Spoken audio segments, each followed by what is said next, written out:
Any more? Yes. We're rolling with the questions. What makes a woman a 10 in a man's eyes? All right. Good question. Good question. Good question. Good question. All right. Let's use me for an example. Now, we were in the barbershop yesterday, and a lot of these questions that you guys mailed in, emailed in, and sent in and wrote up, I asked the guys in the barbershop, and it lit the barbershop up. It was one man in there that had, he said, if I didn't have to take my son home, I would not be leaving. He stayed in there about 20, 30 minutes after his hair was cut, sitting down into everything that we were talking about. So for me, if I look at a woman, no matter what woman I look at, I love Holly Berry. Holly Berry, me looking at Holly Berry would not be a perfect 10 for me. Holly Berry, the max you can be for me looking at you is a perfect 8. The 10 comes with this. The next point you would get will be what happens when you open your mouth. What comes out of your mouth? How do you carry yourself? When you open your mouth, that's the next level to a 9. See, a perfect 10 is not going to, for me, is not going to be looks and the figure and everything else. That's going to get you up to an 8. Now, somebody that's got the beautiful face and the body that I like, because men like different bodies. You got men that like full women, full-figured women. You have men that like really thin women. You have men that like what I call PHAT, all right, women. You know, so that to me, those are 8s. The face and all of that. What comes out of her mouth, how she carries herself, that's a 9. The 10 is when I go over her house. When I go over her house and I see how she lives, how neat is she, how clean is she? You know, does she go to bed with the dishes in the sink? Does she have the clothes? When I come over there, is she throwing the clothes up under the sofa? And does the mat, the rug have a big lump in it, a camel hump in it? You know, you know, these are things that I'm going to sit and look at. But there's something else that we as men do that women may not pay attention to. I'm going to look at her fingernails. Most men, and we did the survey, most men are going to always look at your fingernails. Even if they are polished. Are they polished where the polish is up on the skin? Or do you have it polished nice and neat? Your teeth and your smile. We're going to look at your teeth and your smile. And the main thing I always look at are the toes. I'm going to watch your toes. Are the toes like this when you're in shoes? Are they crumpled up on top of each other? Are they nice and smooth? You know, do they look like this? The knuckles look like horns on them? You know, I'm looking at... Now, true, you can't help how you were when you were in your 20s. And you got all that on there. I understand that. You know, you got all that on there. And some people may be sitting saying, well, then he's too particular for me, you know. No, I mean, I've dated some women with corns. They're not rubbing their feet on my leg under the covers, though. I'm like, hey, get your feet over there. They're not rubbing their feet on me, you know. But I'm like, get your feet over there, all right? Get over there. But, you know, these are the things that we look at, you know. We do. Men look at that. We go with the figure. The figure in the face is what's going to attract us. That's not going to keep us. Right. How you carry yourself and what do we have in common is what's going to keep us. But I know I don't want to go too far into that because somebody else may have a question around that, all right? So, yeah, that's my perfect 10.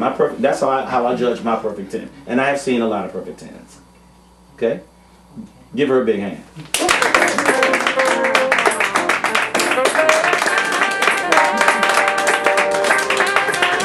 As you see, you know, it's going to get kind of deep here, you know, but, you know, I definitely want you to make sure you email your questions in.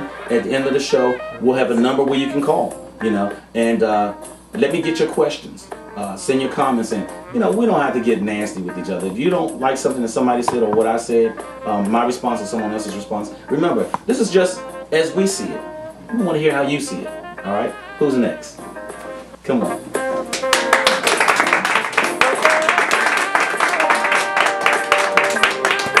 Your name? Tasha. Tasha. All right. Welcome, Tasha. Thank you. What's your question?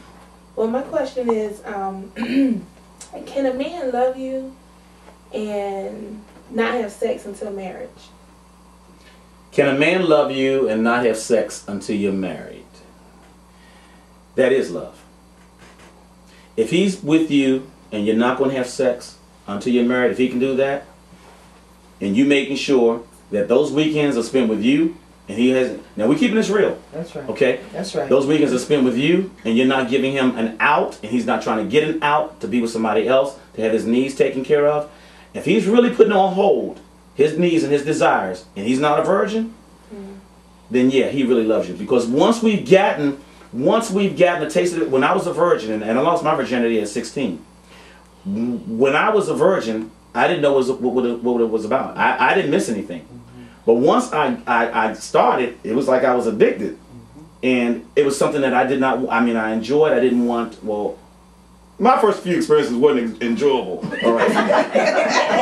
We won't go into that. Because she was like, it's not there, Keith. Come up a little. So I didn't know. I thought that, you know, I thought making love, having sex was what I saw on TV. When I saw people on TV on top of each other, it never showed they were having intercourse. So I felt that if I just got on top of her, I was making love. And she was like, you want to try to put it in now? So, you know. But if a man can wait for a woman, if it's somebody who I meet and I want to wait for her, then I'll guarantee you, I'm really in love with her. And I can be, and we can be friends and lovers. We can be, because we're going to end up being friends first. But the other thing about that, the reason why you want to wait for us as guys, I've noticed that sex blocks my view of how that person really is. Now listen to what I'm saying. Sex is going to block my view and your view, whether you notice it or whether you've noticed it or not, of how that person really is. Because when you first get with somebody, especially the first 3 times, you're so excited. We as guys, we want it so bad that all the flaws that she has, we do not see. Think I'm lying? Tell me this. 6 months later, why are we complaining about stuff that you haven't changed? You were the same way you were when we first started out. I noticed that I'll let things go when I first meet you that normally would bother me. I'll let it go. I won't say nothing about it. Well, you know, it's no big deal. I'm gonna let it go. You know, things that you may do that would irritate me with somebody else, I'm not saying anything about it.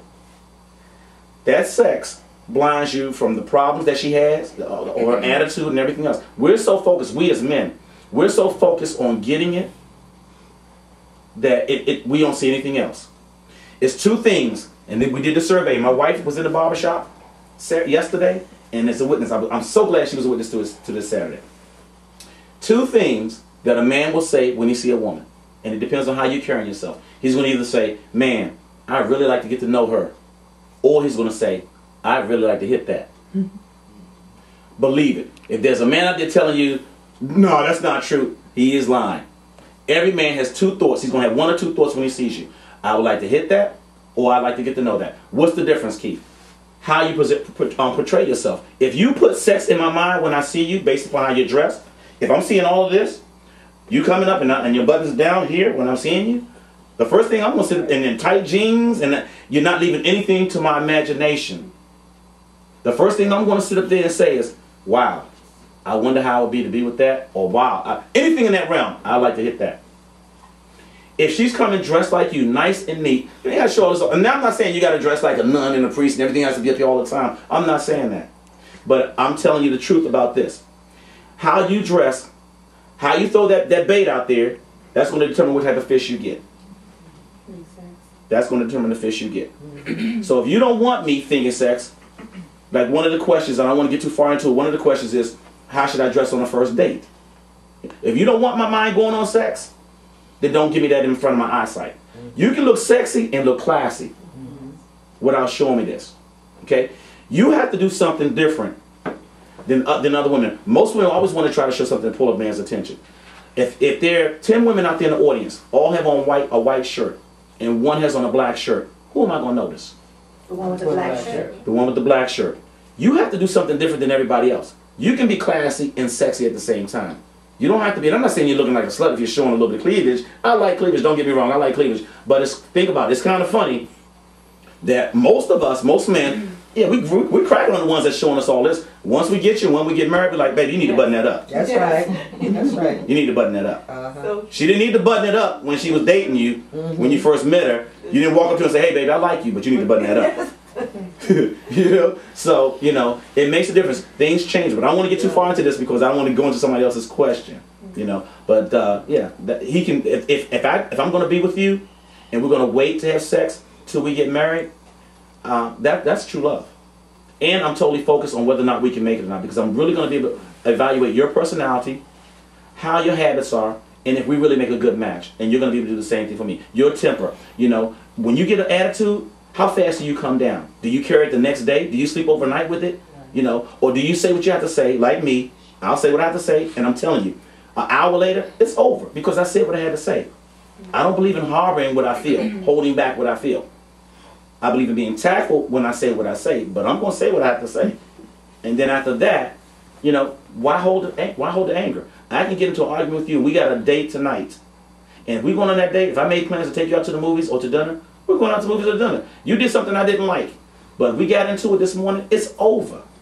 It's over. You said what you had to say. That's why you got into the disagreement. You didn't get into the disagreement to carry it to the next night, to carry it on for that night.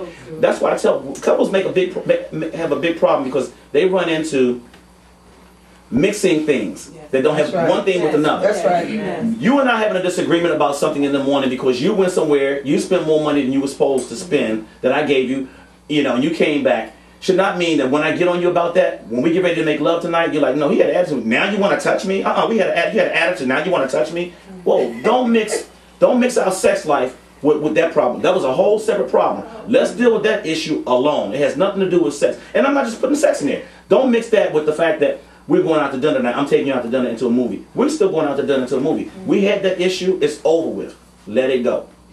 So you can find all of this out about a person if you're not having sex, because you don't have anything that blinds you. You're going to see that person for really, truly who he is, and he's going to see you for who you really are. Is there a measure of love that you give to your mate? Like, can you, is there? Yes. It seems like it's, I know what you're about to ask. It seems like it's never balanced, though. Look at every relationship you've been in. It seems like, because you can't really measure it, it seems like one loves one a little more than the other.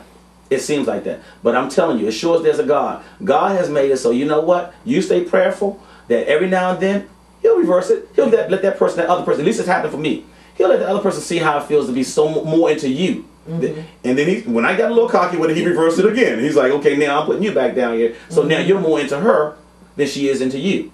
And it seems like the person who's more into the other one, you know, Betty's more into John.